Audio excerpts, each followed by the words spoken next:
എടുപ്പാ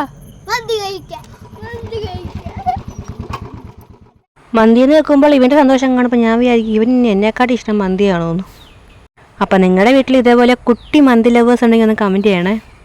പിന്നെ മന്തി എന്നൊക്കെ പറഞ്ഞു പോയെങ്കിൽ അവിടെ ചെന്നപ്പോൾ ചെക്കൻ്റെ മട്ടങ്ങ് മാറി. പിന്നെ അവന് നൂഡിൽസ് മതി. അപ്പം പിന്നെ അവന് നൂഡിൽസ് മേടിച്ചു കൊടുത്തു.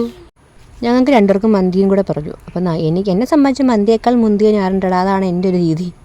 അപ്പോൾ നമ്മളെന്തായാലും വെളിയിൽ ഫുഡ് അടിക്കാൻ വന്നു വെച്ചാൽ വെഡിങ് ആനിവേഴ്സറി വലിയ ആഘോഷമൊന്നുമില്ല. അന്നേ വിചാരിച്ചാൽ വെളിയിൽ എവിടെ വന്ന് ഫുഡ് അടിക്കണമെന്ന്. പക്ഷേ അത് പറഞ്ഞപ്പോൾ എൻ്റെയും കേസ് ഞാൻ മനസ്സിൽ ആദ്യം വന്നത് പിസ്സയോ ബർഗറോ ഒക്കെയാണ്. പക്ഷേ നമ്മളെ മഴ ചതിച്ചതുകൊണ്ട് നമ്മൾ തൊട്ടടുത്ത മന്തിക്കടലിലേക്ക് തന്നെയാണ് കേട്ടോ വന്നത്.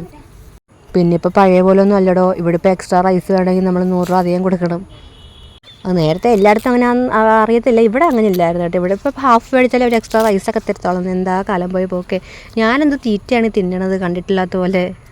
ഒരു ഗർഭിണിയുടെ ചാപലുകളാണ് നിങ്ങൾ വിചാരിച്ചത്. അപ്പോൾ ഇഷ്ടപ്പെട്ട കൂടെ കൂടാൻ മറക്കല്ലേ. ബായ്.